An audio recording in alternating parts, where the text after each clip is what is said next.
같이 잠깐 기도드리겠습니다.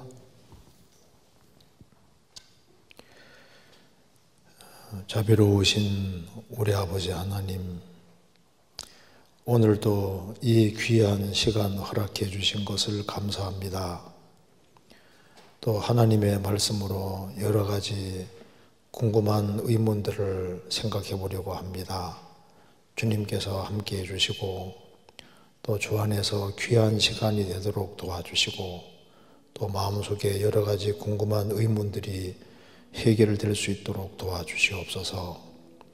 오늘 말씀 앞에 나와 있는 모든 분들을 주님이 일일이 함께 해주시고 주의 크신 은혜와 사랑으로 채워주옵소서. 주 예수 그리스도 이름으로 기도하옵나이다. 아멘.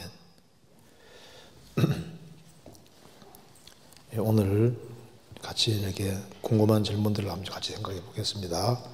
제가 먼저 첫 번째 질문부터 한번 읽겠습니다. 성경은 하나님 앞에 의롭게 되는 방법은 믿음을 통해서라고 말씀하시면서 아브라함의 믿음을 예로 들어 설명하셨습니다.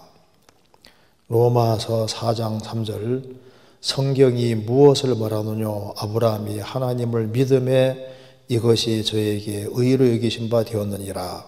갈라디아 3장 5절 6절, 너희에게 성령을 주시고 너희 가운데서 능력을 행하시는 이의 일이 율법의 행위에서냐 듣고 믿음에서냐? 아브라함이 하나님을 믿음에 이것을 그에게 의로 정하시다함과 같으니라. 그런데 의롭게 되는 것은 단순히 믿기 때문이 아니라 믿는 대상, 즉 예수님의 피가 있어야 된다고 생각되는데, 아브라함이 믿은 것은 하나님이 후사를 주시고 그 자손들을 별처럼 많게 해줄 것이라는 약속이 아니죠. 물론 그 씨를 통해서 천하 만민이 복을 얻는다고 하신 것이 그리스도에 대한 약속임은 분명하지만 그 당시 아브라함이 그것까지 알고 믿은 것이라고 판단할 근거가 있는지 모르겠습니다. 즉 아브라함이 그리스도 대속의 사실을 알고 그 사실을 믿은 것인지, 그냥 하나님이 약속한 자손에 대한 말씀을 믿은 것인지가 궁금합니다 하는 내용입니다. 좋은 질문이죠. 여기 먼저 성경을 찾겠습니다. 로마서 4장 3절,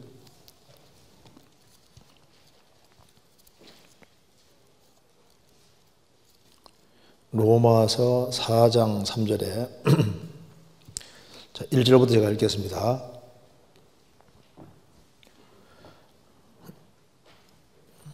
로마서 1장은 이제 이방인들이 짓는 죄를 쭉 말씀하고, 2장은 유대인들이 짓는 죄, 3장은 유대인이나 헬라인이나 다 죄 아래 있다. 그래서 이제 방법은 이제 예수 그리스도를 믿음으로써 구원받는 길밖에 없다, 이렇게 얘기를 하면서 사람은 하나님의 은혜로 값없이 예수님 믿어서 의롭다함을 얻는 것이다, 이렇게 말하면서 구약 시대도 마찬가지다고 하면서 이제 예를 들고 있는 겁니다. 그래서 율법 시대 이전에 아브라함도 믿음으로 의롭다함을 얻었고, 그다음에 율법 시대에 다윗도 믿음으로 의롭다함을 얻었다는 것을 이제 말하는 것이 로마 4장입니다. 4장 1절에 그런즉 육신으로 우리의 조상된 아브라함이 무엇을 얻었다 하리요? 만일 아브라함이 행위로서 의롭다 하심을 얻었으면 자랑할 것이 있으려니와 하나님 앞에서는 없느니라. 성경이 무엇을 말하느냐? 아브라함이 하나님을 믿음에 이것이 저에게 의로 여기신 바 되었느니라. 그래서 이 일하는 자에게는 그 삭슬을 은혜로 여기지 아니하고 빚으로 여기거니와 이 일을 아니할지라도 경건치 아니한 자를 의롭다 하시는 일을 믿는 자에게는 그의 믿음을 의로 여기시나니. 그래서 아브라함도 행위로서 의롭다함을 얻은 것이 아니라 믿음으로서 의롭다함을 얻은 것이다. 지금 이렇게 로마서 3장이 그렇게 말하고 있습니다. 4장이 그렇게 말하고 있고, 갈라디아 3장도 마찬가지죠. 다시 찾아보겠습니다. 갈라디아 3장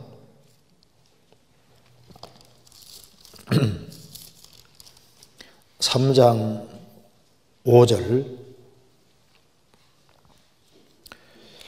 너희에게 성령을 주시고 너희 가운데서 능력을 행하시는 이의 일이 율법의 행위에서냐 듣고 믿음에서냐 듣고 믿음이 아니냐 하면서 6절에 아브라함이 하나님을 믿음에 이것을 그에게 의로 정하시담과 같으니라. 그런즉 믿음으로 말미암는 자들은 아브라함의 아들인 줄 알지어다. 그래서 믿음에 이것을 그의 의로 정하셨다 이렇게 했다는 겁니다. 근데 이제 질문 내용은 그 의롭게 되는 것은 단순히 믿기 때문이 아니라 믿는 대상, 즉 예수님의 피가 있어야 된다고 생각하는데 아브라함이 믿을 때 분명히 그 아브라함 통해서 후손이 후사 주시고 그 별처럼 이제 자손을 많게 하리라고 약속해 주셨는데 물론 그 씨를 통해서 천하 만민이 복을 얻는다는 건 분명한데 그리스도에 대한 약속명은 분명하지만은 당시 아브라함이 그까지 알고 믿은 것이라고 판단하는 근거가 있는지 모르겠습니다. 즉 아브라함이 그리스도의 대속의 사실을 알고 그 사실을 믿은 것인지 그냥 하나님이 약속하신 자손에 대한 말씀을 믿은 것인지 궁금합니다. 근데 먼저 알아야 될 것이 뭐냐면요. 먼저 아브라함이라는 사람이 있기 전에 대속이라는 개념이 있었을까요? 없었을까요? 있었죠. 그러니까 아브라함은 대속에 대해서 알고 있는 사람입니다. 아담 하와가 죄를 지었을 때도 하나님이 짐승을 가져와서 짐승을 죽였습니다. 그러니까 짐승을 대신 죽여서 피를 내고 짐승 가죽으로 가죽 옷 입혀주셨고 그리고 아벨도 제사 드릴 때 짐승을 대신 죽였습니다. 그렇죠?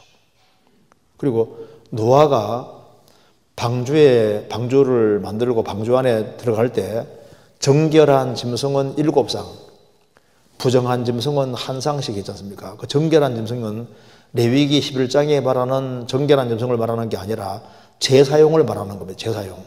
그러니까 양이나 염소, 송아지, 비둘기 이런 종류는 제사용이기 때문에 제사용으로 따로 드렸고 이제 방주 안에 집어넣고 홍수 끝나고 난 이후에 정결한 짐승 중에 취해서 하나님께 제사를 드립니다. 그러니까 대속이라고 하는 것은 예수님 오시기 그러니까 노아 홍수 전에도 있었고 노아 홍수 이후에도 노아도 정결한 짐승을 가지고 하나님께 제사를 드렸고 대신 죽였던 거예요. 창세기 8장 찾아보겠습니다. 노아가 대속에 대한 개념을 가지고 있었다 그 말입니다. 창세기 8장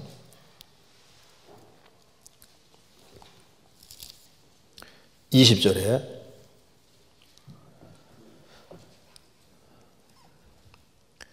노아가 여호와를 위하여 단을 쌓고 모든 정결한 짐승 중에서와 모든 정결한 새 중에서 취하여 번제로 단에 드렸더니 그러니까 정결한 짐승을 취해서 하나님께 제사를 드렸습니다. 그러니까 노아가 대신 죽여야만 된다는 사실을 알고 있는 거예요. 그래서 그리고 이제 바벨탑 사건 때 이제 모든 민족이 다 흩어졌지 않습니까? 흩어졌을 때 중국의 한자 기본도 성경이라고 합니다. 그렇지 않습니까? 그러니까 중국의 사람들이 이제 창세기 1장부터 11장까지를 근거로 해서 한자를 만들었는데 한문에 오를 의할 때 그게 이제 중국의 한자에 양자가 들어가면 이게 다 좋은 글자입니다. 그러니까 이제 이게 양자가 있으면은 양자 밑에 나자가 들어가 있으면 이게 오를 의입니다. 그러니까 양 밑에 있으면은 의롭다 그 말입니다. 한문으로 아름다울 밑자도 양자 밑에 큰 대자입니다. 하나님께 제사 드릴 때 양 중에서 아주 크고 실하고 좋은 걸 하나님께 드린 겁니다. 그러니까 하나님이 받으실 만한 제물이 양이거든요. 그러니까 하나님이 받으실 만한 제물 이것을 미뤄봤다고 말입니다. 그러니까 중국 한자에는 이제 양자가 들어가면 이게 다 좋은 글자예요.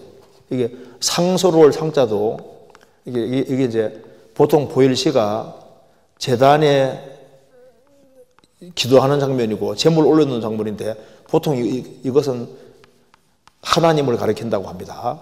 근데 이제 보일시인데 보일시 옆에 양자를 쓰면 이게 상서로울 상자입니다. 그러니까 양자가 들어가면 다 좋은 글자입니다.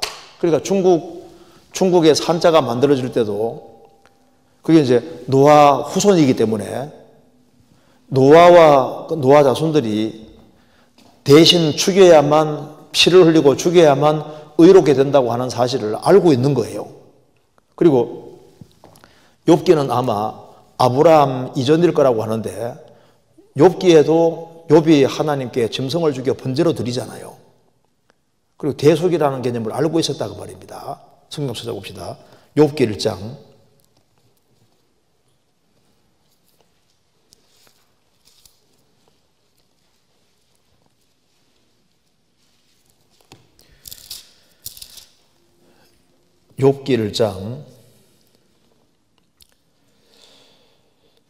5절 그 잔칫날이 지나면 욥이 그들을 불러다가 성결케 하되 아침 일어나서 그들의 명수대로 번제를 드렸으니 이는 욥이 말하기를 혹시 내 아들들이 죄를 범하여 마음으로 하나님을 배반하였을까 함이라. 욥의 행사가 항상 이러하였더라.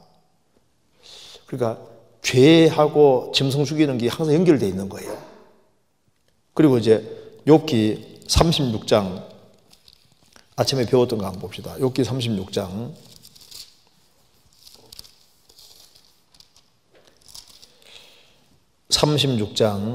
18절입니다. 너는 분격함을 인하여 징책을 대적하지 말라. 대속함을 얻을 일이 큰적 스스로 그래 되게 말지니라. 욥이라는 사람이 살던 시대 때도 대속이라는 개념이 있었고, 그러니까 노아도 대신 죽여야 된다는 것도 알고 있고, 아브라함 전에 욥이라는 사람이 살았는데 욥이라는 사람이 살던 그때도 대속이라는 게 있었고, 그리고 아브라함이 있을 때도 대속이라는 개념이 있었습니다. 그래서 아브라함은 갈대아우로 나와서 이제 가나안 땅 가자마자 가나안 땅에서도 창세기 12장에 하나님께 단을 쌓았다고 했지 않습니까? 또 하나님께서 이제 믿음으로 의롭다함을 얻는 걸 얘기해 주고 난 이후에 또 짐승을 또 죽이라고 했거든요. 창세기 15장 찾겠습니다. 창세기 15장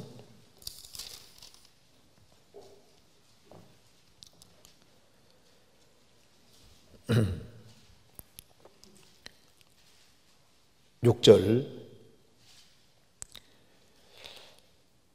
아브라함이 여호와를 믿으니 여호와께서 이를 그의 의로 여기시고,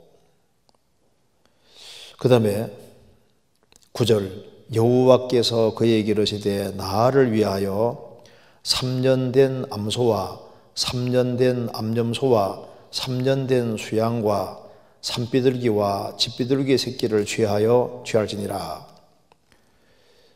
아브라함이 그 모든 것을 취하여 그 중간을 쪼개고 그 쪼갠 것을 마주 대하여 놓고 그 새는 쪼개지 아니하였으며, 그리고 이제 17절에 해가 져서 어두울 때에 연기나는 불무가 보이며 타는 횃불이 쪼갠 고기 사이로 지나더라. 그러니까 아브라함도 짐승을 죽이는 걸 알고 있었고 실제로 죽였고 대속이라는 사실을 알고 있는 거예요. 그래서 아브라함이 그냥 약속하신 자손에 대해서 믿었느냐? 하나님께서 여자의 후손을 약속하신 이후에 짐승을 죽였지 않습니까? 구약시대 때는 짐승을 죽이면서 먼 훗날 메시아가 오는 걸 믿은 겁니다. 그럼 보세요. 여호와를 믿으니까 하나님께서 의롭다고 했지 않습니까? 여기 봐요. 자, 하나님께서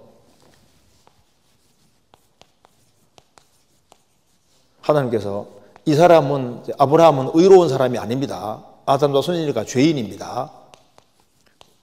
죄인인데 믿으니까 뭘 믿었냐면 하나님께서 여자의 후손을 보내주겠다, 메시아를 보내주겠다고, 약속의 씨를 보내주겠다고 하나님 말씀하셨는데 그걸 믿었다 그 말입니다.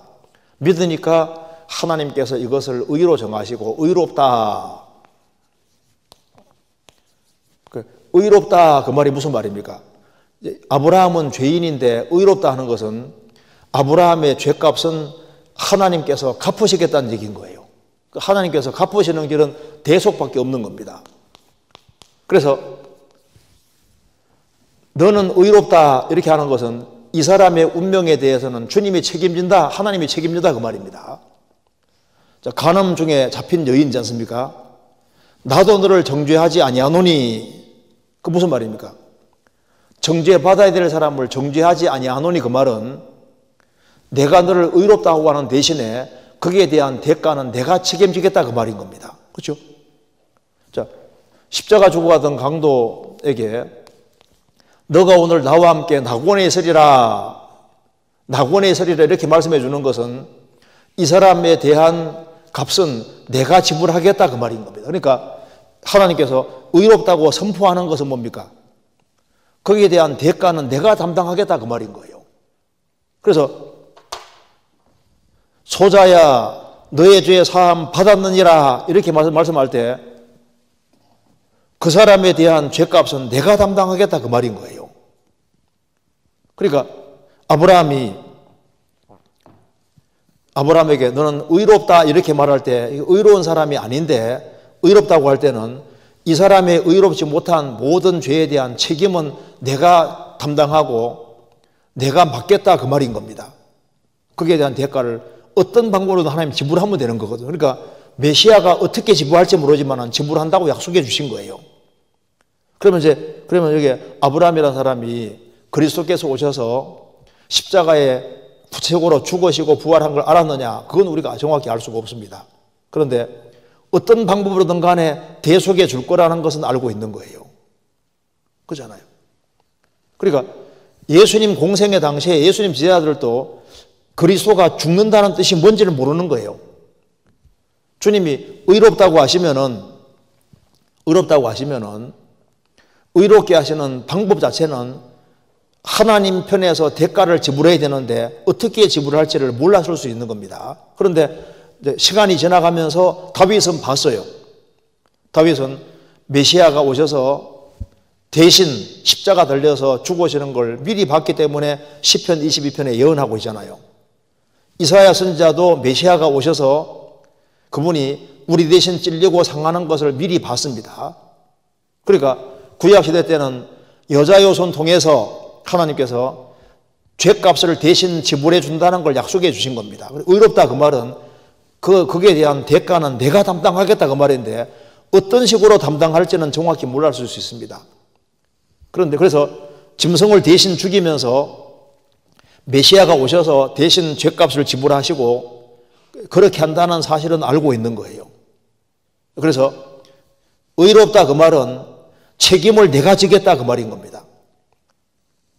대가는 내가 담당하겠다 했는데 어떤 식으로 담당할지를 하나님께서 처음부터 구체적으로 알려준 건 아닙니다.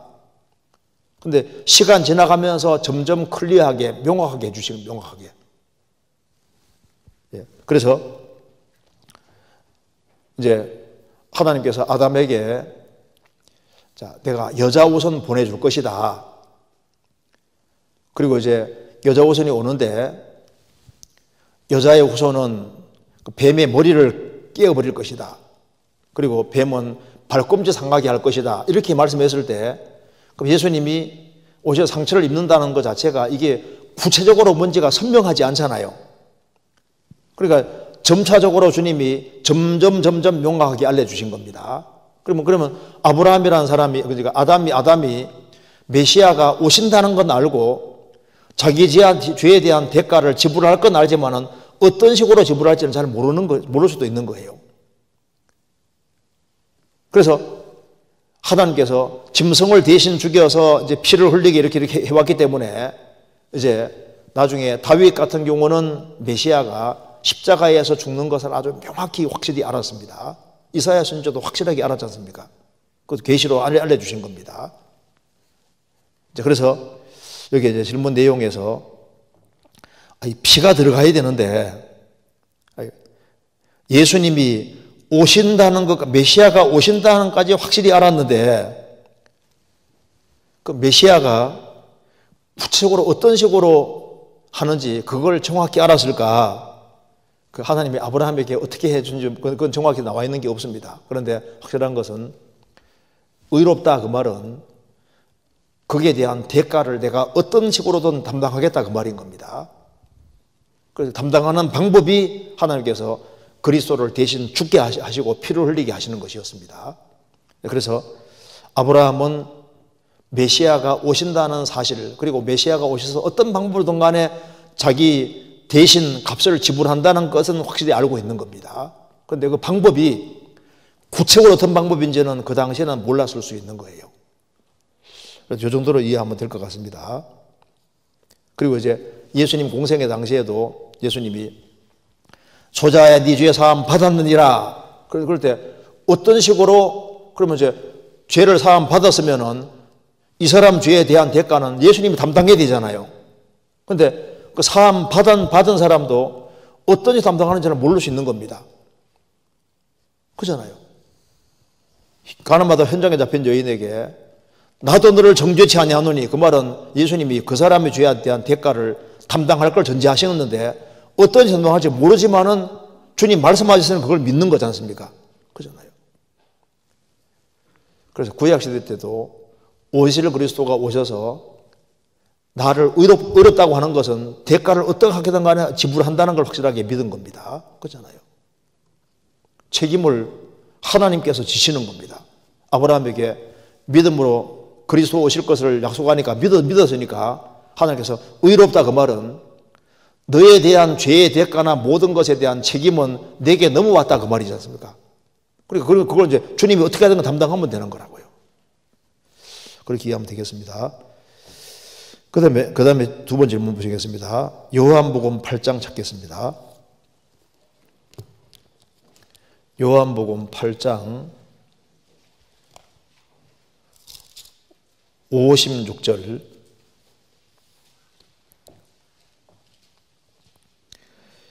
너희 조상 아브라함은 나의 때 볼 것을 즐거워하다가 보고 기뻐하였느니라.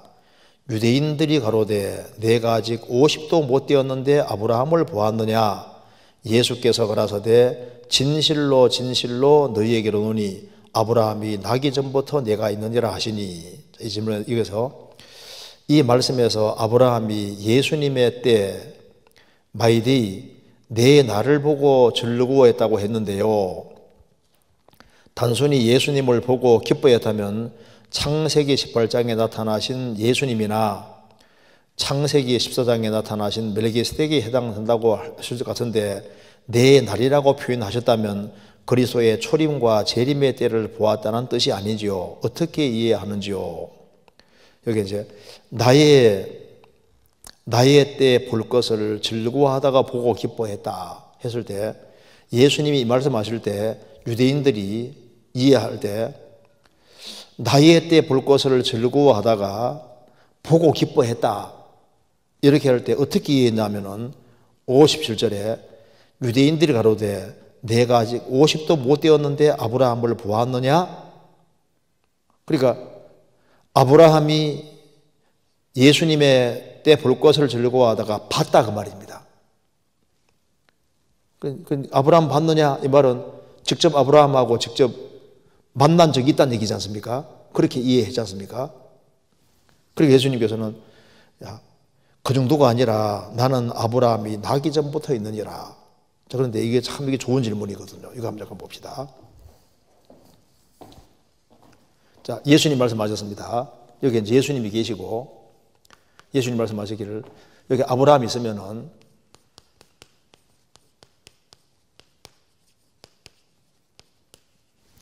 자, 아브라함은 예수님 말씀했습니다. 이게 이제 너희 조상은 아브라함은 나의 때 나의 때 볼 것을 즐거워하다가 보고 기뻐하였느니라. 나의 때 볼 것을 즐거워하다가 봤다 그 말입니다. 그러니까 나의 때 볼 것을 즐거워하다가 아브라함이 나를 보고 예수님을 봤다는 겁니다. 예수님을 보고 기뻐하였느니라. 그러니까 보고, 아브라함은 나의 때 볼 것을 즐거워하다가 보고 기뻐했다. 그럼 이제 나의 때 볼 것을 즐거워했다 이랬을 때, 나의 때 볼 것을 즐거워했다 했을 때, 아브라함이 갈대아 우르에서 나왔습니다. 우르에서 나와서 이제 가나안 땅에 들어갔는데, 그 아브라함의 소원이 뭘까요? 그 하나님을 만나고 하나님과 접촉하고 싶은 그런 마음이 왜 없었겠습니까? 그래서 나의 때 볼 것을 즐거워하다가, 그리고 이제 메시아에 대한 약속을 받았지 않습니까? 받았으니까 얼마나 보고 싶은 마음이 있겠습니까? 그런데 여기 나의 때 볼 것을 즐거워하다가, 나의 때 볼 것을 즐거워하다가 보고 기뻐했다 했으니까 본 것은 맞는데, 나의 때, 나의 날 볼 것을 즐거워하다가 했을 때 이 나의 날 자체가 하나만 속할 거냐? 그런데 나의 때 볼 것을 즐거워하다가, 이것이 뜻이 크게 두 가지가 들어갈 수 있을 겁니다. 여기 이제 예수님께서 아브라함은 보고 기뻐했다 했으니까 창세기 14장에 멜기세덱이죠. 멜기세덱을 만났는데 멜기세덱이 히브리서에 예수님이라고 설명이 나와 있습니다. 이때 만났고, 또 한 가지는 창세기 18장에서 세 사람이 나타났는데 두 명은 천사고 한 분은 누구였습니까? 예수님. 그래서 아브라함은 직접 예수님을 만나서 대화를 했습니다. 그래서 여호와를 만났고 여호와와 대화하고 갔는데, 예수님께서 그분이 바로 누구냐? 나다고 주님 말씀하신, 예수님이 나다고 말씀하신 겁니다. 그러니까 아브라함이 여호와를 만났는데 그분이 바로 나라고 말씀하신 거예요. 첫 번째는 그 뜻이 있습니다. 먼저 찾아봅시다. 창세기 18장 먼저 봅시다.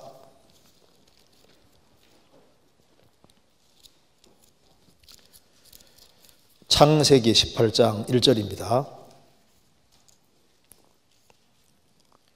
1절, 여호와께서 만물의 상수리숲을 근처에서 아브라함에게 나타나시니라. 여호와께서 나타나신 겁니다.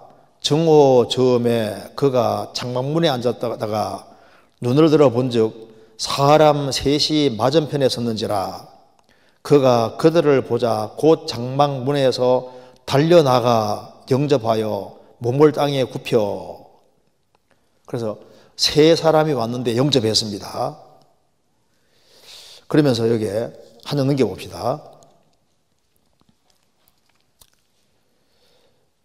22절, 그 사람들이 거기에서 떠나 소돔으로 향하여 가고 아브라함은 여호와 앞에 그대로 섰더니, 그 사람들 두 사람이 소돔을 향하여 갔습니다. 19장 1절에 날이 저물 때 그 두 천사가 소돔에 이르니, 그러니까 두 사람은 천사였던 겁니다.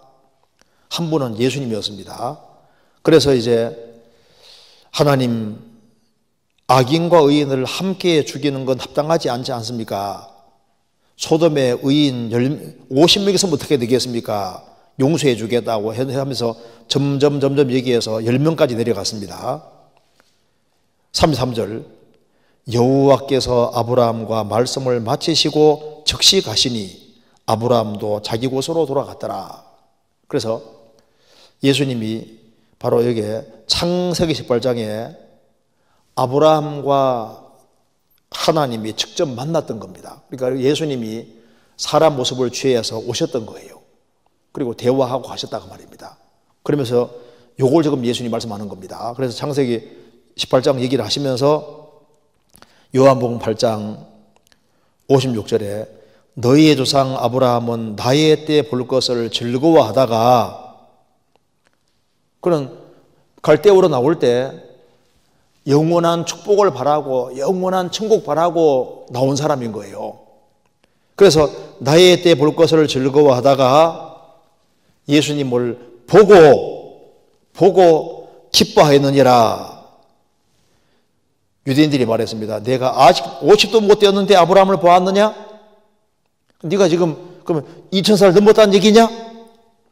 네가 아브라함 봤다고? 그럼 네가 2000살 넘었냐? 예수님 말씀했습니다. 진실로 진실로 너희에게 이르노니 아브라함이 나기 전부터 내가 있느니라. 그럼 여기서 이제 여기 나의 때 볼 것을 즐거워하다가 보고 했으니까 창세기 14장과 18장 이것만 얘기를 하는 것이냐? 근데 나의 때 볼 것을 즐거워하다 했을 때, 보고 했을 때 이것만 말하는 것이겠느냐? 나의 때 볼 것을 즐거워했다는 것이 요 속에 무엇이 들어있을까? 그래서 또 하나,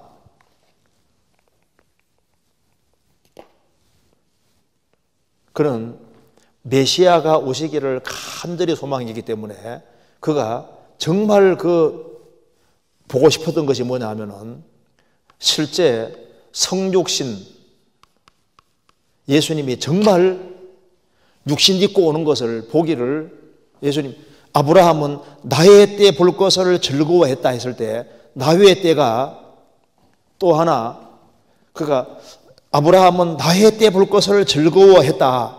그러니까 메시아가 오시기를 아주 간절히 소망하고 자신을 구원하기 위해 오시는 그리스도를 간절히 소망했다고 했을 때, 그렇게 해서 아브라함이 예수님을 한번 성육신하기 전에 미리 오신 걸 봤지 않습니까? 그것만 바랐겠느냐? 그게 아니라 멀리서 정말 그리스도께서 육신 입고 오는 것을, 메시아가 정말 이 세상에 오시는 것을 바랐다는 말도 포함되어 있을 수 있는 거예요. 예수님은 여기 하나만 말씀하셨고, 이렇게 나의 때 볼 것을 즐거워했다고 했을 때 여기에 질문하는 것처럼 그리스도의 초림과 재림에 그것을 아주 간절히 사모하고 바랐단 말이 포함되었을 수 있는 겁니다. 성경 히브리 11장 찾아봅시다. 두 가지가 가능할 수 있는 겁니다. 11장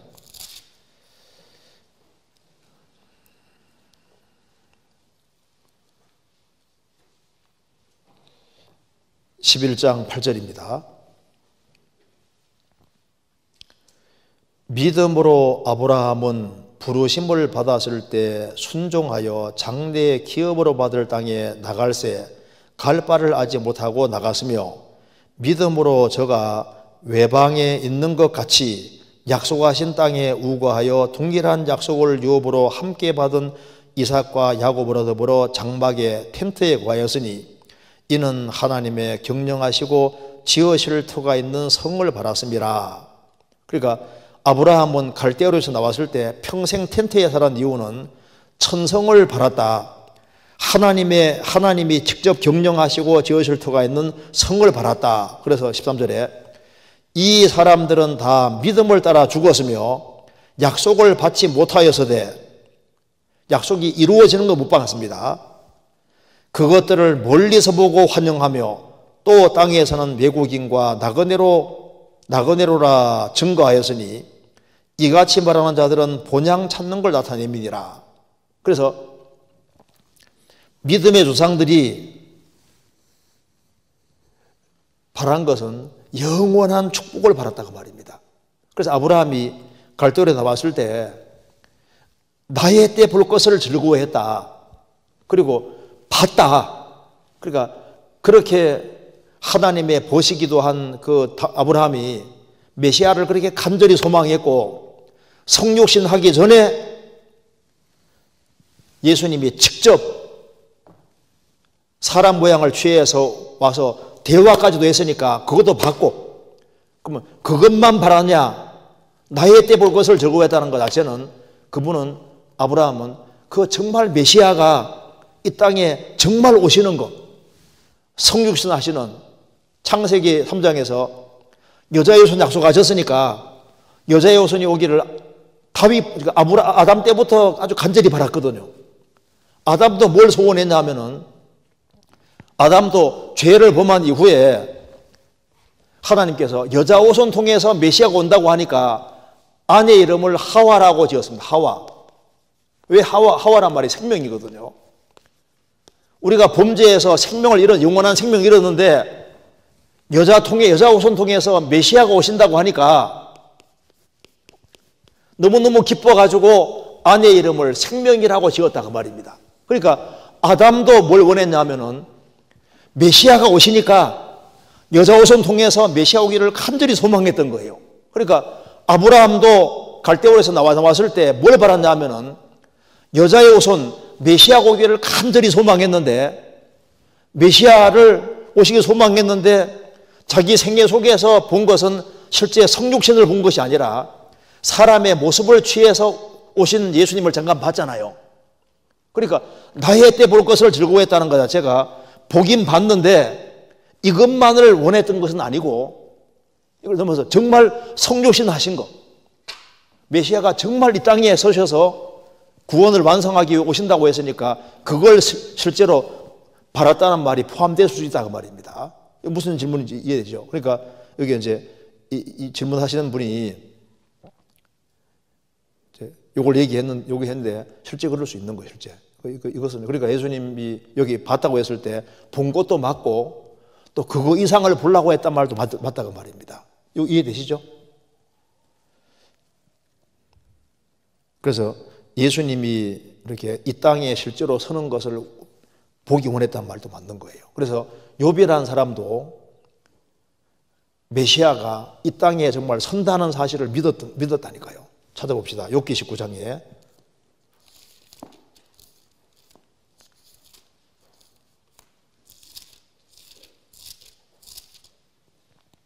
19장 25절.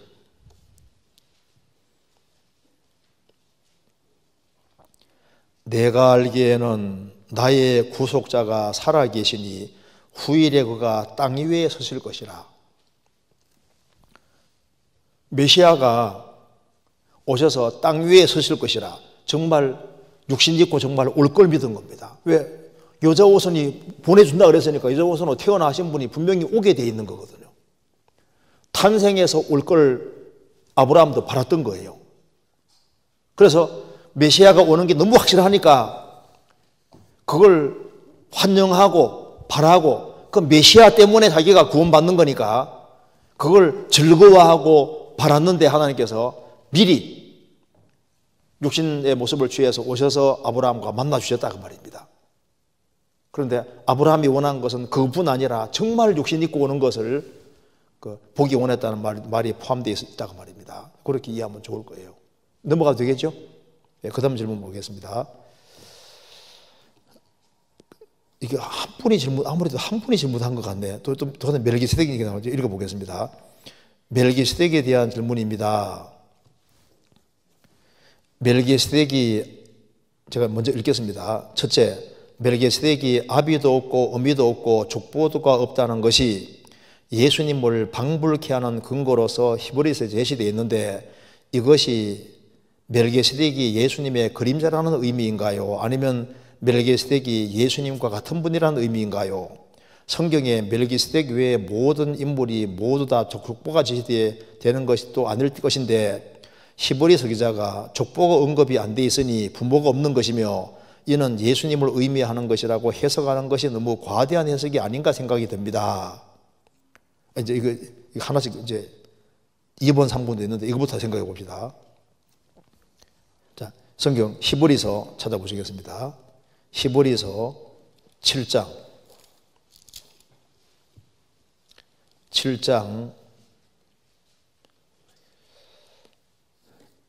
1절입니다. 제가 먼저 6장 20절부터 이렇게 읽겠습니다. 거리로 앞서가신 예수께서 멜기세덱의 반차를 쫓아 멜기세덱의 차례를 쫓아 그 말입니다. 멜기세덱의 반차를 쫓아 영원히 제사장이 되어 우리를 위하여 들어가셨느니라. 이 멜기세덱은 살렘 왕이요 지극히 높으신 하나님의 제사장이라. 여러 임금을 쳐서 죽이고 돌아오는 아브라함을 만나 복을 빈 자라. 아브라함이 일체의 10분의 1을 그에게 나눠주니라. 그 이름을 번역한즉 첫째 의의 왕이요 또 살렘 왕이니 곧 평강의 왕이요 아비도 없고 어미도 없고 족보도 없고 시작한 날도 없고 생명의 날도 끝도 없어 하나님의 아들과 방불하여 항상 제사장으로 있느니라. 여기서 이제 질문 내용이 이겁니다. 멜기세덱이 아비도 없고 어미도 없고 족보가 없다는 것이 예수님을 방불케 하는 근거로서 히브리서에 제시되어 있는데 이것이 멜기세덱이 예수님의 그림자라는 의미인가요? 아니면 멜기세덱이 예수님과 같은 분이라는 의미인가요? 이거 잘 보세요. 3절에 아비도 없고 어미도 없고 족보도 없고 시작한 날도 없고 생명의 것도 없어서, 그러니까 이게 사람이란 얘기입니까? 아니란 얘기입니까? 사람은 아버지가 있어요. 그죠? 근데 이 사람은 멜기세덱은 아버지도 없고 어머니도 없고 뭐 태어나야 족보가 있죠. 족보도 없고 시작한 날도 없고 시작한 날도 없고 생명의 것도 없어요. 그래서 하나님의 아들과 방불하여 항상 제사장으로 있느니라. 멜기세덱은 항상 제사장이고 영원한 제사장으로 계속 있다 그 말입니다. 그런데 그러면 하나님의 아들과 방불하여 항상 제사장으로 있느니라. 항상 제사장으로 있는 분은 누굽니까? 멜기세덱은 항상 제사장으로 있다.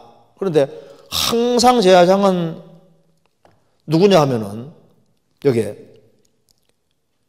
그 뒤에 넘겨봅시다. 21절. 저희는 맹세 없이 제사장이 되었으니 오직 예수는 자기에게 말씀하신 자로 말미암아 맹세로 되신 것이라. 주께서 맹세하시고 뉘우치지 아니하시리니 내가 영원한 제사장이라 하셨도다. 24절. 예수는 영원히 계심으로 그 제사직분도 갈리지 아니하나니 그러므로 자기를 힘입어 하나님께 나아가는 자들을 온전히 구원하실 수 있으니 이는 그가 항상 살아서 저희를 위하여 간구하심이니라. 자, 예수님을 가리켜서 내가 영원한 제사장이라. 예수는 영원히 계심으로 그 제사직분도 갈리지 않는다. 예수님은 영원한 제사장이다 했는데 히브리서 7장 3절에 멜기세덱은 하나님의 아들과 방불하여 항상 제사장으로 있느니라. 자, 멜기세덱은 항상 제사장으로 있는데 멜기세덱의 차례에 쫓아온 예수님이 항상 제사장으로 있느니라. 그러면 멜기세덱이 항상 제사장으로 있는데 예수님도 항상 제사장으로 있습니다. 그럼 제사장이 둘이란 말이 아니잖아요. 그럼 무슨 말입니까? 멜기세덱이 누구냐? 멜기세덱은 항상 제사장으로 있느니라. 예수님은 영원한 제사장이고 항상 제사장으로 있느니라. 그 무슨 말입니까? 멜기세덱이 예수님이라는 얘기인 거예요. 예수님. 그래서 여기 이제 이 질문하신 분이요, 성경에 멜기세덱 외에 모든 분들이 모두 다 족보가 제시되어 있는 건 아니죠. 그렇죠? 그러니까 히브리서가 족보가 언급이 안 돼 있으니 부모가 없는 것이며 이는 예수님을 의미한다라고 해석하는 것이 너무 과대 해석이 아닌가 생각이 듭니다. 지금 이게 이 질문하시는 분이 너무 과대 해석을 하고 있습니다. 왜냐하면은 창세기 14장에 멜기세덱이 등장하지 않습니까? 그리고 시편 110편에 멜기세덱의 언급이 또 기록이 되어 있습니다. 찾아봅시다. 시편 110편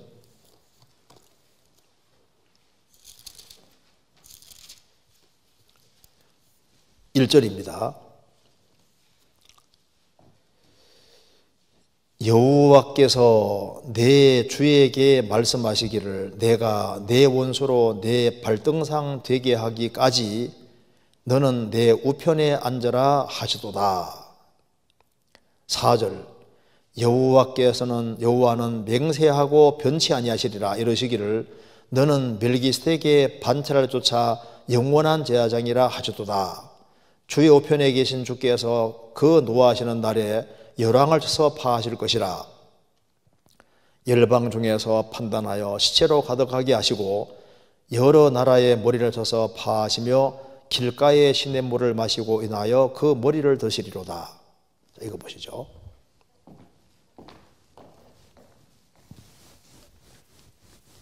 참 이 성경은 정말 놀라운 책입니다.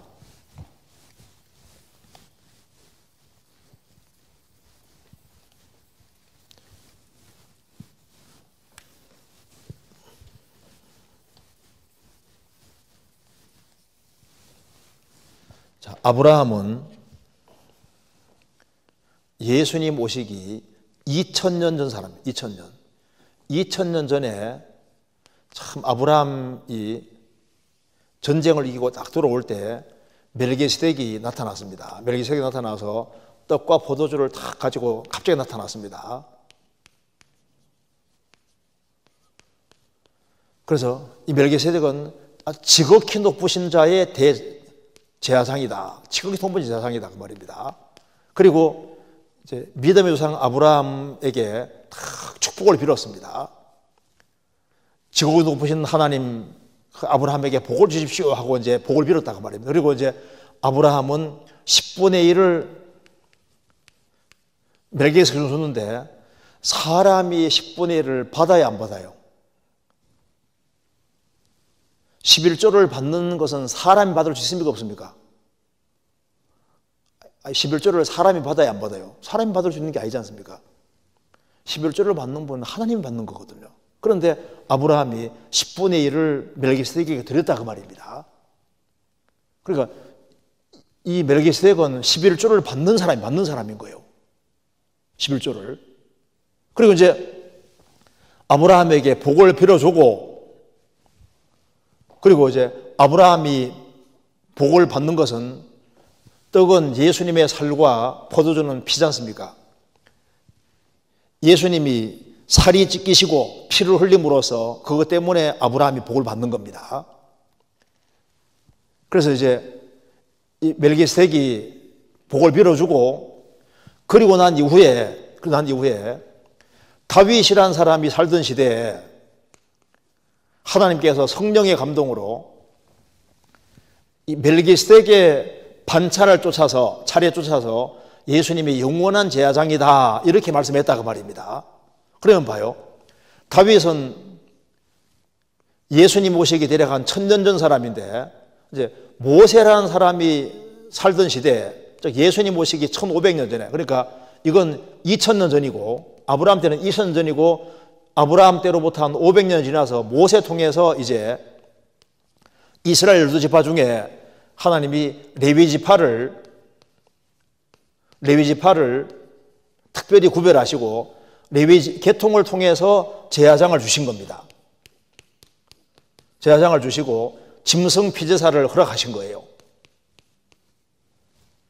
그런데 레위 계통의 제사장이 있는데도 불구하고 다윗 시대에 하나님께서 멜기세덱의 반차 쫓는 영원한 제사장이다. 제사장이 있음에도 불구하고 중간에 제사장 일을 또 말씀하시니까 이 멜기세덱은 진짜 제사장인데, 구약시대 때 레위 계통의 제사장은 예수님이 오실 때까지만 있는, 즉 그리스도를 설명해 주기 위한 하나의 모형과 그림자에 불과하기 때문에 예수님이 진짜 제물이 되시고 예수님이 멜기세덱 차례 쫓는 영원한 제사장이다.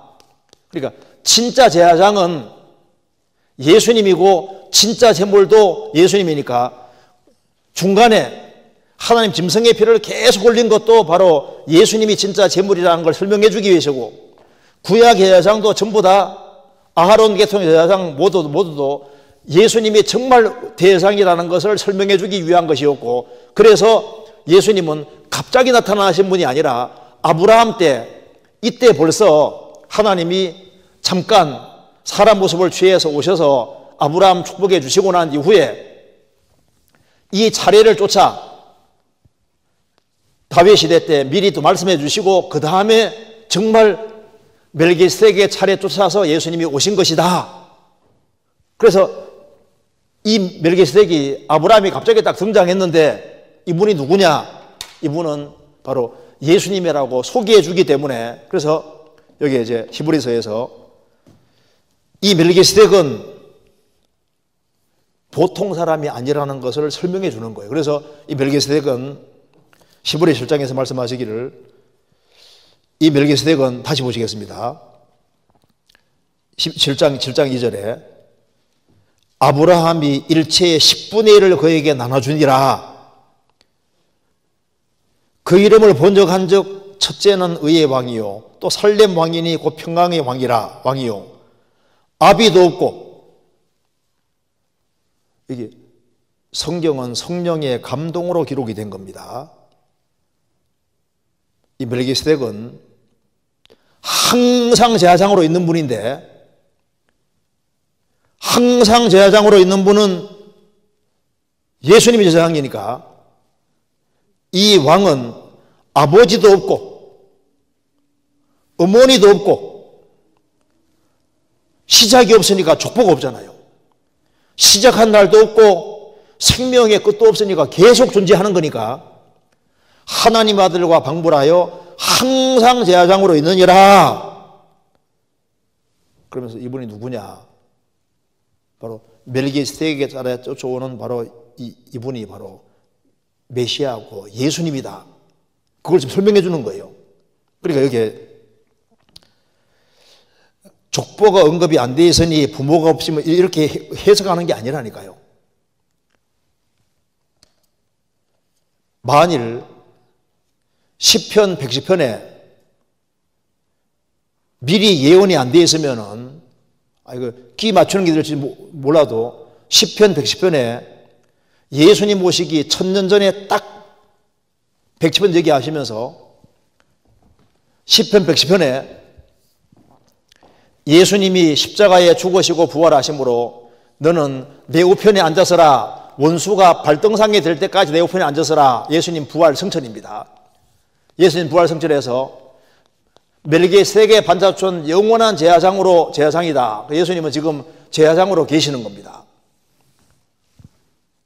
시편 110편 말씀한 대로 제사장으로 계시다가 하나님 우편에서 우리 위해 제사장 역할을 하시다가 이제 예수님이 다시 오실 때 7년 혼란 속에서 이방 세력을 완전히 박살낸다고 말씀하신 겁니다. 그래서 예수님이 공생애를 마치고 죽으시고 부활해서 주께서 여호와께서 내 주에게 말씀하시기를 내가 내 원수들로 발등상이 되게 할 때까지는, 예수님이 재림하신 발등상까지는 내 우편에 앉아서라 하시면서 우편에 앉아서 뭐 하느냐? 멜기세덱의 반차 쫓는 영원한 제사장이다. 그렇게 말씀하시고 바로 하나님 우편에 계신 바로 이 주께서 이제 오시면은 열왕을 완전히 파하신다고 말씀하신 겁니다. 그래서 예수님은 3년 반 동안 선자 생애를 하시고 십자가에 죽으시고 부활의 제사장일을 하시고 재림하실 때 왕으로 오셔서 세계를 완전히 정복하시는 거예요. 시편 110편 다시 보시겠습니다. 그래서 여기에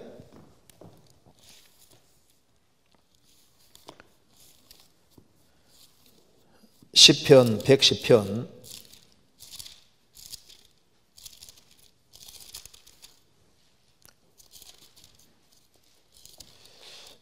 1절에 여호와께서 내 주에게 말씀하시기를 내가 내 원수로 내 발등상 되게 하기까지 너는 내 우편에 앉으라 하셨도다. 우편에 앉아서 뭐 하시느냐? 제사장입니다. 4절에 여호와는 맹세하고 변치 아니하시리라 이러시기를 너는 멜기세덱의 반차를 쫓아 영원한 제사장이라 하셨도다. 그리고 2000년 동안 제사장 일을 하시고 재림하실 때는 5절에 주의 우편에 계신 주께서 그 노하시는 날에, 이 7년 혼란입니다. 열왕을 쳐서 파하실 것이라. 열방 중에 판단하여 시체로 가득하게 하시고 그 여러 나라의 머리를 쳐서 파하시며 길가에 신의 물을 마시고 인하여 그 머리를 드시리로다. 그래서 예수님이 노하시는 그날에 전 세계를 완전히 박살내버리는 겁니다. 그 다음은 이제 두 번째, 성경은 간단히 기록해서도 간단한 게 아닙니다. 이 우주를 창조하신 것은 성경에 딱 2장밖에 안 나와요. 1장, 2장, 2장이잖아요. 노아 홍수는 6장, 7장, 8장, 9장 무려 4장으로 하려 했습니다. 천지 창조보다 노아 홍수가 더 많이 기록되어 있는 거예요. 성경은 길게 기록하든 짧게 기록하든 간에 관계없습니다. 필요에 따라 그렇게 기록하시는 겁니다. 첫 번째 질문에 연관해서 예수님이 멜기세덱이라고 한다면 예수님이 십자가를 지시기 위해 초림하시기 수천 년 전에 이미 멜기세덱이라는 육신을 입은 형태로 오신 적이 있었다는 건가요? 그러니까 사람은 아니고 주님은 전능하신 분이니까 사람 모습 취하게 나타날 수 있잖아요. 아브라함이 나타나신 것처럼 창세기 18장에도 천사도 사람 모습 취해 나타났지 않습니까? 사람 모습 취해 나타날 수 있죠. 그런데 성육신은 탄생을 통해서 살과 피를 가진 겁니다. 이때는 사람 모습을 잠깐 취해 나타난 것이지 살과 피를 가지고 탄생 통해 태어난 게 아닌 거예요. 그래서 멜기세덱을 그 당시에 살렘 왕이었다고 되어 있는데, 그렇다면 갑자기 하늘에서 나타나 아브라함 앞에 서신 것이 아니라 살렘이라는 지역에 이미 사람의 몸으로 와 계신 것이 아니겠습니까? 아니에요. 그게 다 신령한 뜻을 담고 있는 겁니다. 주님이 아브라함에게 나타나기 위해서 미리 이렇게 확실하게 말씀하신 거예요. 그는 살렘 왕이고, 살렘은 평강이라는 뜻입니다. 평강. 그래서 여기에 육신 입은 형태로 오신 건가요? 그렇죠. 그러니까 육신을 입은 형태가 아니라 진짜 육신은 아니고 사람 모습을 잠깐 취해 오신 겁니다. 기드온에게 나타나신 분도 예수님입니다. 아시잖아요. 삼손의 부모 마노아에게 나타나신 분도 예수님이 나타나신 거예요. 사람 모습을 취해 나타나신 겁니다. 창세기, 여기 사사기 찾아보시겠습니다. 13장. 사사기 13장 18절에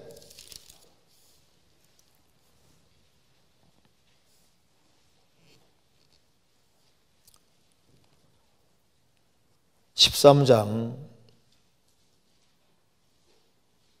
18절 17절부터 제가 읽겠습니다.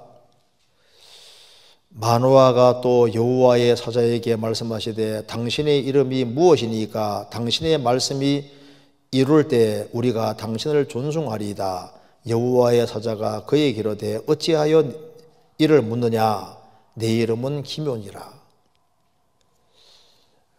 이사야 9장에도 그 이름은 기묘자라 모사라 전능하신 하나님이라 영존하시는 아버지라 평강의 왕이라 할 것임이니라. 어찌하여 내 이름을 묻느냐 내 이름은 기묘니라. 기묘자 예수님 말하는 겁니다. 그러니까 구약시대 때도 하나님이 사람 모습 취해서 여러 번 나타나셨습니다. 그래서 그는 살렘 왕이었다. 예수님은 진정으로 평강의 왕이었습니다. 그리고 지극히 높으신 하나님의 제사장이었더라. 그래서 예수님이 그 살렘 지역에 이제 뭐 잠깐 있었는지 그건 정확히 알 수 없지만은 그 아브라함에게 멜기세덱으로 오신 바로 그분이 예수님이라는 건 확실합니다. 성경 자체가 그렇게 말하고 있는 거예요. 그리고 또 한 가지는 여기에 이러한 궁금증이 생기게 된 아브라함을 반려하는 이러한 궁금증이 생기게 아브라함을 반려하는 이스라엘 민족의 질문에 그가 있기 전부터 내가 있느니라고 하신 말씀에 대해서 멜기세덱으로서 아브라함을 만난 적이 있다고 하는 대답을 들었기 때문인데요. 이러한 대답이 적절한 것인지 궁금합니다. 그렇죠. 아브라함이 예수님을 자기 살아있을 때 만났다는 건 확실해요. 멜기세덱의 모습을 취해서 오신 그 예수님을 봤고, 창세기 18장에도 예수님이 직접 두 천사와 같이 와서 아브라함하고 만나서 대화를 하고 갔는데 그분이 여호와라고 분명히 나와 있잖아요. 그리고 히브리서 7장 이하에서 멜기세덱은 바로 하나님의 아들과 방불하여 항상 제사장으로 있느니라. 멜기세덱은 지금도 제사장으로 있다. 항상 있습니다. 그래서 항상 있는데 항상 있는 분은 하나님밖에 없잖아요. 예수님은 우리의 죄물인 동시에 제사장입니다. 그렇잖아요. 그래서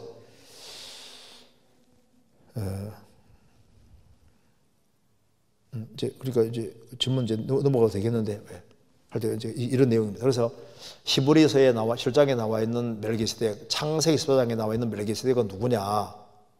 그건 예수님이다. 그렇게 이해하면 틀림없습니다. 넘어가겠습니다. 그 다음에 이제 질문, 요한복음 1장 51절을 보시겠습니다.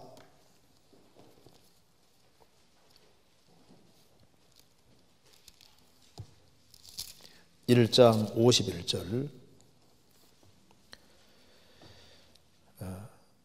또 가라사대 진실로 진실로 너희에게 이르노니 하늘이 열리고 하나님의 사자들이 인자 위에 오르락내리락 하는 것을 보리라 하시니라. 이 구절을 보면 마치 창세기 28장 10절 12절에 베델에서 본 사자다리가 연상되는데요. 찾아봅시다. 창세기 28장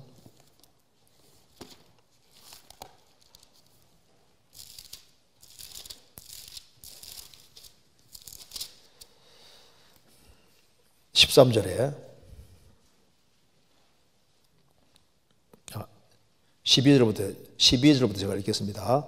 12절 꿈에 본즉 사자다리가 땅 위에 섰는데 그 꼭대기가 하늘에 닿았고 또 본즉 하나님의 사자가 그 위에서 오르락내리락 하고. 자, 여기 창세기 28장에서는 사자다리가 있고 하늘에 닿은 사자다리가 있고 천사들이 오르락내리락 하는 것을 봤다. 그런데 요한복음 1장에서는 예수님 말씀하시기를 진실로 진실로 너희에게 이르노니 하늘이 열리고 하나님의 사자들이 인자 위에 오르락내리락 하는 것을 보리라 하시니라. 그러니까 창세기 28장에는 사자다리인데 신약에서는 그걸 인자 예수님이라고 말씀했다 그 말입니다. 그렇죠? 이건 아주 정확한 겁니다. 여기 창세기 28장에서는 사자다리가 얼마나 큰지 여기 야곱은 여기에 잠자고 있습니다. 야곱은 잠을 자고 있는데 사자다리가 얼마나 긴지 하늘에 닿았다. 사자다리가.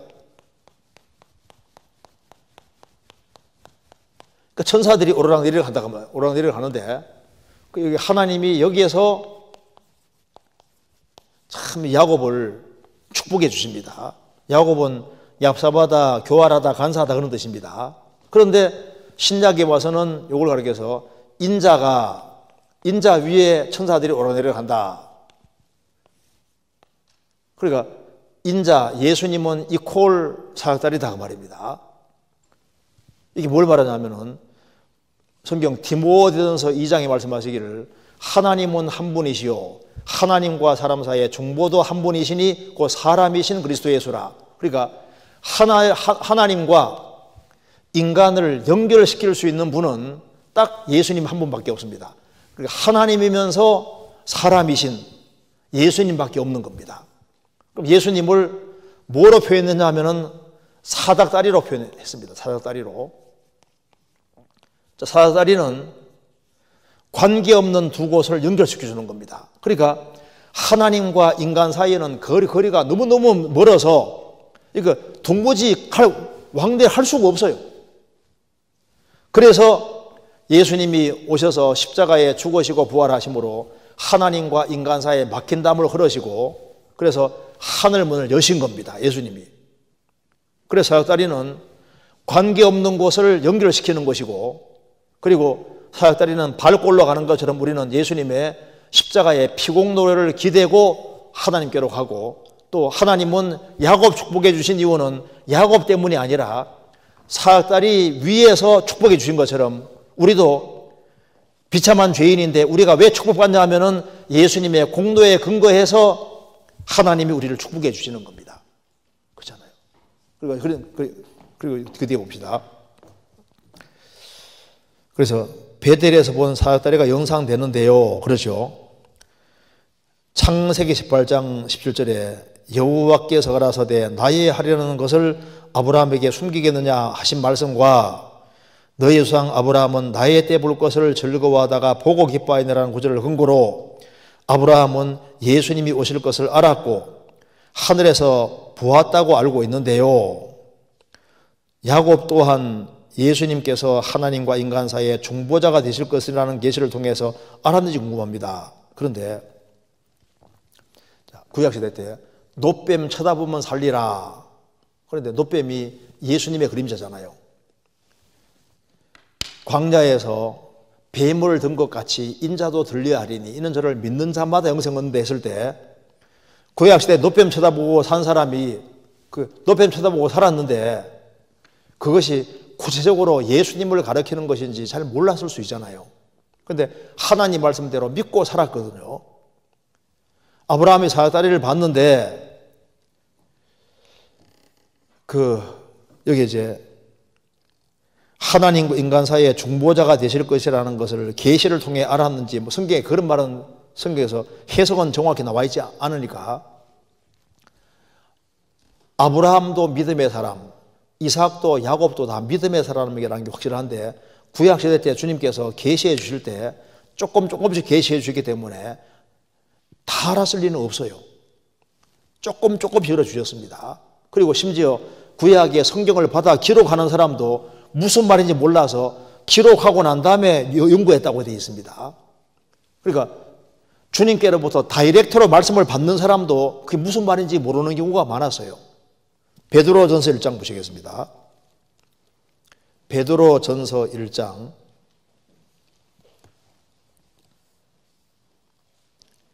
12절 10절입니다. 10절 베드로전서 1장 10절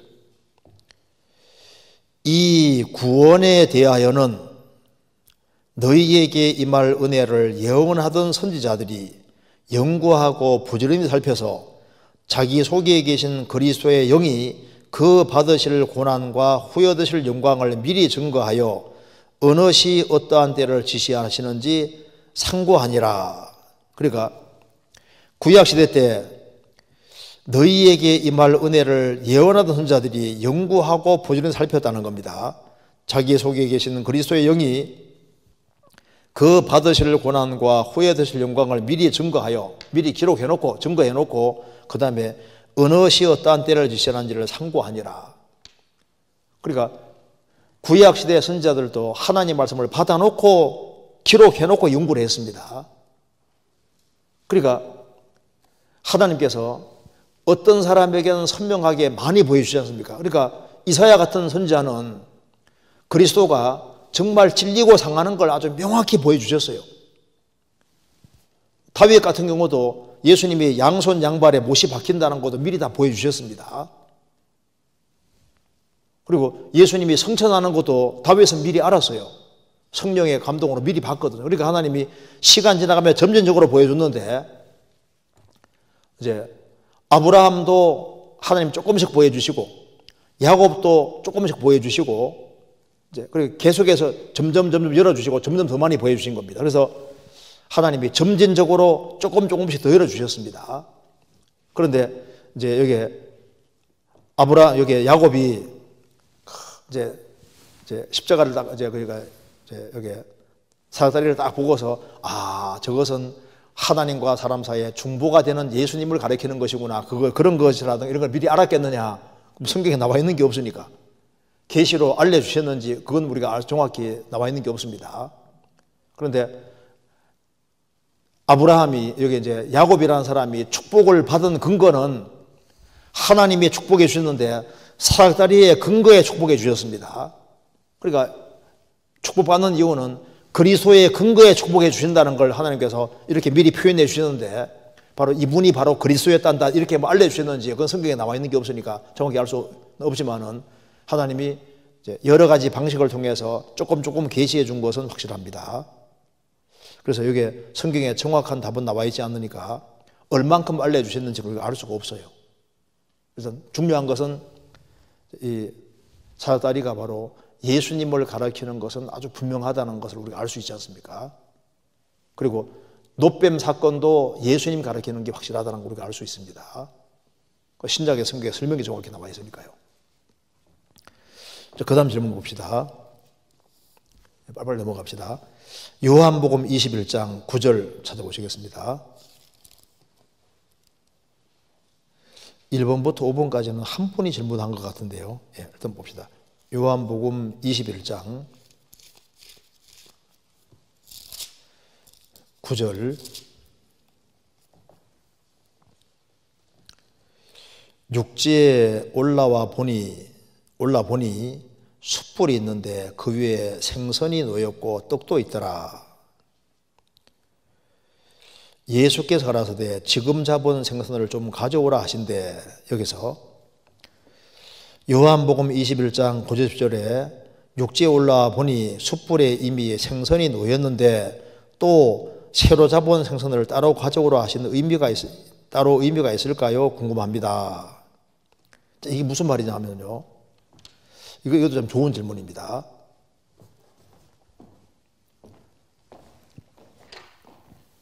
여기에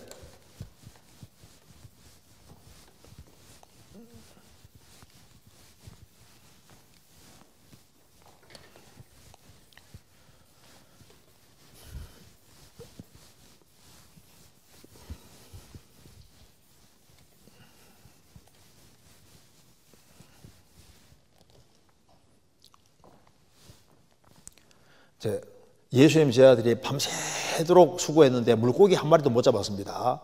예수님께서 배 오른편으로 그물 던지라 해서 이제 그물 던지니까 153마리 물고기가 그물 안에 153마리 153마리 물고기가 잡혔습니다.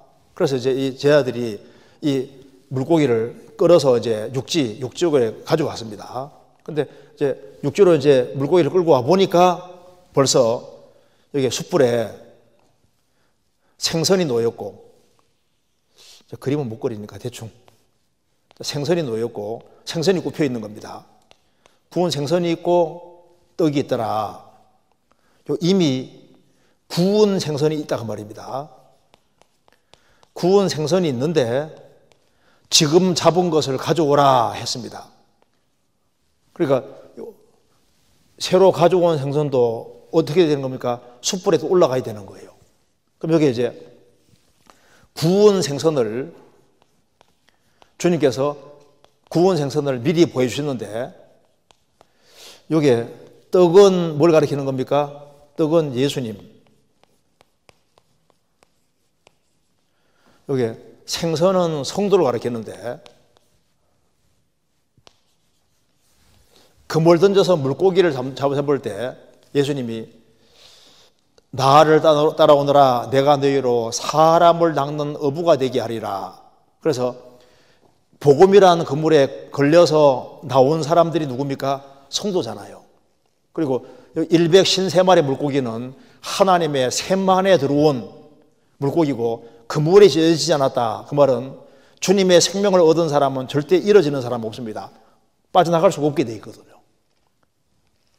그물이 안 찢어지니까. 몽땅 결국은 육지에서 끄집어냈는데 바다는 세상의 그림자고 바다에서 육지에 끄집어내는 것처럼 바다에서 육지로 끌어올리니까 분리시키는 거니까 주님의 생명을 얻은 사람을 이제 구별시켜서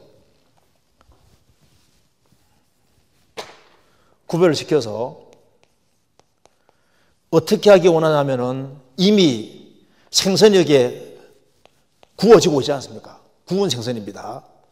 요 생선 구워지려면 죽어야 되고 올라가서 구워져야 되지 않습니까?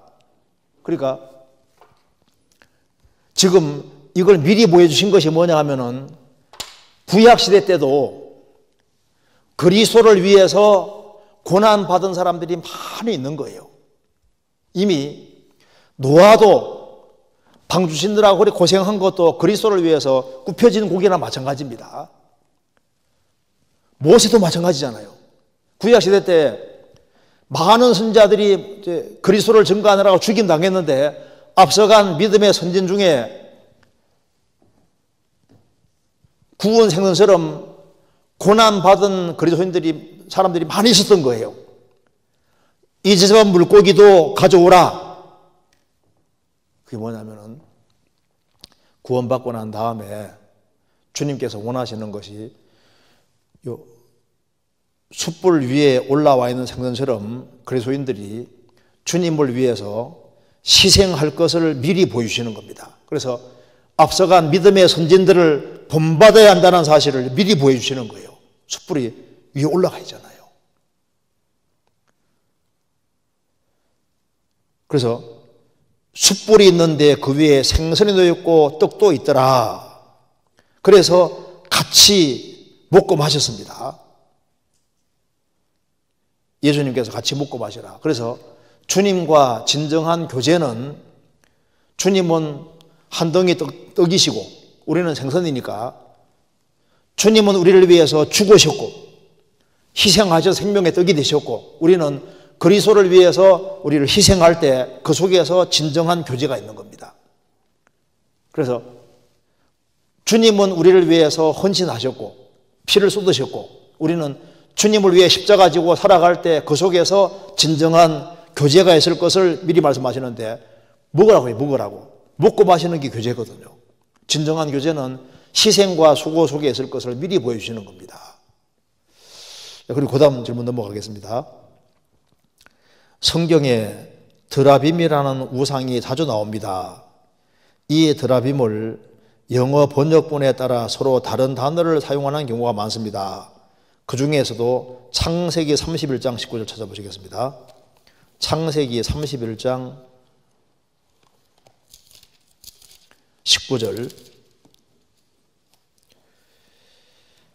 19절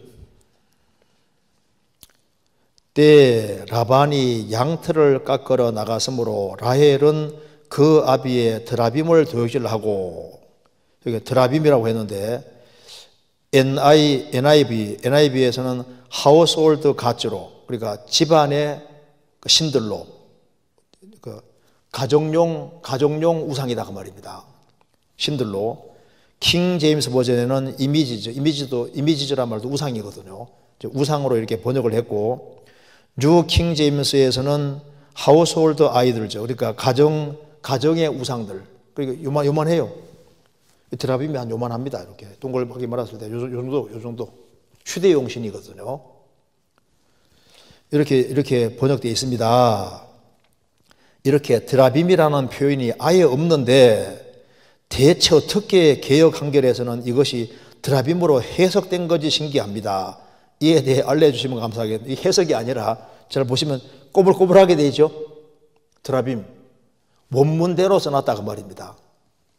원래 성경에 원문대로 써놨을 때는 옆에 꼬불꼬불하게 되어 있거든요. 꼬불꼬불하게 안 되죠. 꼬불꼬불하게 이게 보통 성경 세로로 되어 있는 성경에는 꼬불꼬불하게 되어 있거든요. 꼬불꼬불하게 됐다는 말은 원문대로 써놨다. 그러니까 이제 이게 드라빔이란 말 자체를 한국말로 번역하기 어려우니까 원문대로 써놨다 그 말. 드라빔 원문대로. 원래 원어가 드라빔이에요. 드라빔. 근데 이 드라빔을 해석을 하면은 그러니까 이제 여기 이제 NIV나 킹 제임스 버전이나 이제 NASB는 다 이걸 번역을 이렇게 해놨는데 번역을 하기가 이게 가정용 신이니까 이거 요만한 우상이 드라빔이니까 휴대용 우상 번역을 할 때, 그래서 여기 이제 번역할 때 하우스홀드 가츠나 혹은 하우스홀드 아이들즈로, 그러니까 가정용 아이들즈, 가정용 우상이다. 가정용 우상. 그러니까 이제 가정용 휴대용 들고 다니는 우상이거든요. 요즘 휴대폰 많이 들고 이게 휴대폰이 우상인가? 이제 가정용 우상인 거예요. 그래서 이제 들고 다니는 게 얼마나 좋아요. 그러니까 이제 드라빔이 번역이 아니라 드라빔이 원문대로 써놓은 거고, 그리고 이제 드라빔이란 말 자체를 최대한 번역을 해서 킹제임스 버전은 이미지즈라고, 그러니까 이제 그 우상들이라고 번역을 했고, 하우스홀드 아이들로, 그러니까 가정에 사용하는 아이들죠. 우상들. 이렇게 번역했는데, 이걸 쉬운 말로 풀어놓은 거다. 그 말입니다. 번역을 해놓은 거고, 이게 원문대로 맞는 거예요. 원문대로는. 성경 창세기 6장 찾아봅시다. 창세기 6장 4절에 당시의 땅에 네피림이 있었고, 네피림도 꼬불꼬불하게 되는데 원문대로 쓰는 겁니다. 이걸 어떤 번역은 자이언트라고 번역했는데 자이언트라고 번역해도 안 맞아요. 왜? 자이언트보다 더 큰 사람이니까. 그러니까 뭐 보통 사람보다 큰 사람보다 훨씬 더 큰 사람 말하는 거니까 그런 말에 해당되는 단어가 없으니까 원문대로가 네피림 이렇게 써놓은 겁니다. 무슨 말이 되죠? 그러니까 번역을 잘해놓은 거예요. 네피림이라고 번역 잘해놓은 거예요. 또 찾아보시겠습니다. 여기에 아가서 2장 찾겠습니다.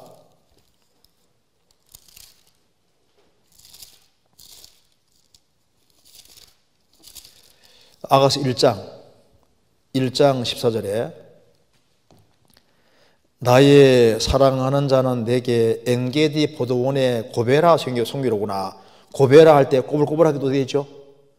번역하기 어려우니까 원문대로 써놨다가 원문대로. 그래서 나의 사랑하는 자 주님은 내게 엔게디 포도원의 고베라 송기로구나. 그러니까 예수님을 여기 고베라로 표현했는데, 고베르는 코페르 꽃은 원래 코페르가 이게 히브리어로 이게 커브입니다. 덮는다. 구원입니다. 구원. 그래서 고베라 꽃은 흰색인데 시간 지나가면 빨간 것이 속에 들어있으니까 불구스러운 모습이 나타납니다. 그래서 흰색일 때도 꽉 짜면은 빨간 게 쫙 나와요. 그가 특별한 꽃입니다. 그래서 흰색이면서 속에는 빨간 것이 들어있습니다. 예수님은 성결하신 동시에 우리를 피를 흘려주신 분이니까 이게 구원의 꽃인 겁니다. 구원의 꽃. 예수님은 우리에게 꽃은 꽃인데 구원의 꽃이고 고베라 숭이니까 그 아름다움이 아주 최종 다 종합되어 있는 정말 가장 아름다운 분이 바로 예수님인데, 이렇게 꼬불꼬불하게 해놓은 것은 번역하기 어려워서 원문대로 최대한 써놨다고 말입니다. 드라빔도 원문대로 번역하기 어려우니까 원문대로 써놓은 거예요. 원문대로. 그렇게 이해를 하면 되겠습니다. 시간이 많지 않으니까 마지막 질문 하나만 더 받겠습니다. 여기에 누가복음 4장 39절 찾겠습니다. 누가복음 4장 39절.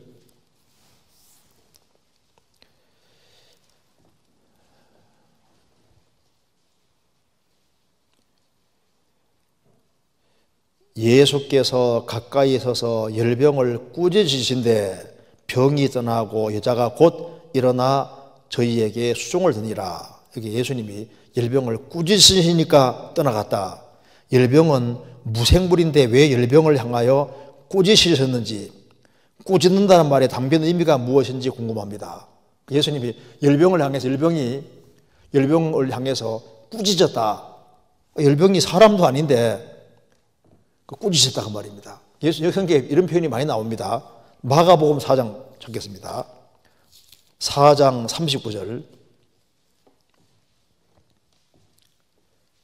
39절에 예수께서 깨어 바람을 꾸짖으시며 가라사대, 꾸짖으시며 받아들이시되 잠잠하라 고요하라 하시니 바람이 그치고 아주 잔잔해지더라. 예수님이 열병도 꾸짖으시고 바람이 무슨 생명체가 아닌데 바람도 꾸짖으시니까 꾸짖으셨다.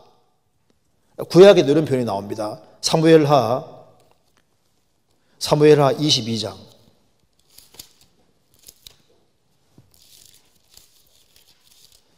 사무엘하 22장 16절에 16절 이럴 때 여호와의 꾸지람과 콧김을 인하여 물밑이 드러나고 땅의 기초가 나타나도다. 여호와의 꾸지람과 콧김을 인하여 물밑이 드러나고 욥기 26장 11절도 그가 꾸짖으신 즉 하늘 기둥이 떨며 놀랐느니라. 시편 106편도 찾았겠습니다. 106편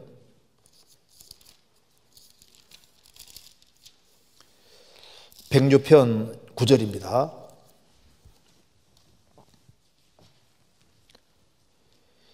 이에 홍해를 꾸짖으시니 곧 마름에 저희를 인도하여 바다 지나기를 광야를 지남같이 하시니라. 홍해를 꾸짖으시니까 말랐다. 이런 걸 뭐냐면은 사람이 아닌데 사람인 것처럼 하는 걸 의인화된 표현이라고 하지 않습니까? 이사야 1장 읽으면 하늘이여 들어라 땅이여 귀를 기울이라. 하늘과 땅이 무생물인데 뭐 귀를 기울여요? 그게 생명체가 아닌 것을 생명체인 것처럼 표현을 하고 인격이 있는 것처럼 표현하는 것이 그 의인화된 표현입니다. 예를 한번 찾아봅시다. 이사야 55장.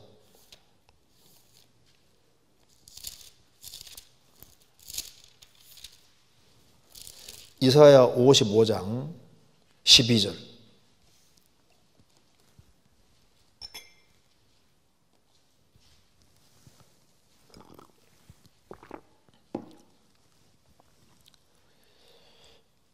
너희는 기쁨으로 나아가며 평안히 인도함을 받을 것이요 산들과 작은 산들이 너희 앞에서 노래를 바라고 들의 모든 나무가 손바닥을 칠 것이며.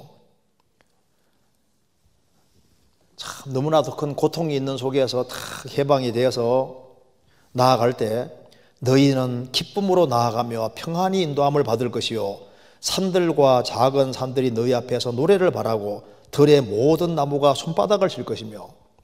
사람이 이제 병석에서 아마 오랫동안 이제 고생을 하고 살다가 이제 병에 회복돼서 이제 겨우 밖을 나왔습니다. 그러면 이제 나무들이 있지 않습니까? 이렇게 살랑살랑들이 흔들 때 이래 보면요, 나무들이 나를 막 반겨주는 것 같고 이렇게 막 손바닥 치는 것처럼요, 산들과 작은 산들이 노래를 바라고, 노래하는 게 아닌데 노래하는 것처럼 그렇게 의인화식으로 표현을 하고 있는 겁니다. 성경 시편 98편 찾겠습니다. 98편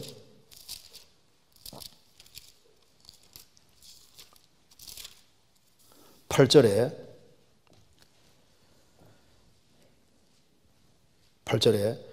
여호와 앞에서 큰 물이 박수하며 산악이 함께 즐거이 노래할지어다. 큰 물이 박수하며, 그 물결을 치는 그 모습 자체가 정말 박수하는 거로 표현을 했고, 산악이 함께 즐거이 노래할지어다, 이런 게 이제 의인화된 표현입니다. 그래서 생명체가 아니고 이런 것들도 생명체인 것처럼 표현해서 이렇게 성경에서 꾸짖고, 홍해 바다가 있는데 홍해 바다가 꾸짖으니까, 그러니까 그 하나님 말씀의 권위를 보여주는 겁니다.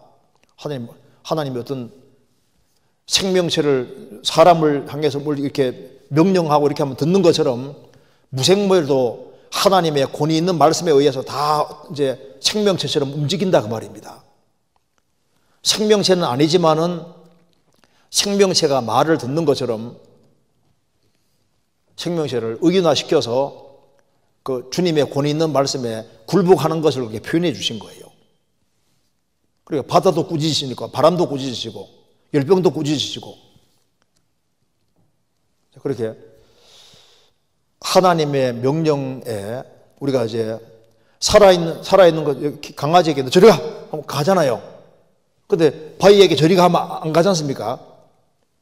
그런데 하나님의 말씀은 권위가 있기 때문에 생명체에게 뭘 시키면은 뭘 하는 것처럼, 무생물체라 할지라도 하나님 명령하시면은 생명체인 것처럼 듣는 그 하나님의 말씀과 모든 것은 권위가 있다는 것을 보여주기 위해서 꾸짖으시며, 꾸짖으시다 말씀하니까 다 말씀 들으니까 주님 말씀에 권위와 힘이 있다는 걸 그렇게 의인화시켜서 실제로 표현해 주시는 겁니다. 그렇게 이해하시면 되겠습니다. 질문 여기까지 하겠습니다. 같이 기도하시겠습니다. 은혜와 사랑이 충만하신 하나님 아버지, 저희들에게 하나님의 말씀을 주시고 또 하나님 말씀을 배우게 해주시는 것을 감사합니다. 오늘 이 말씀이 우리 신앙생활에 도움이 될 수 있도록 역사해 주시고 도와주옵소서. 또 우리 모든 남은 생애를 주의 거룩한 말씀으로 다스려 주옵소서. 고마우신 우리 구주 예수 그리스도 이름으로 기도하옵나이다. 아멘. 예, 수고하셨습니다.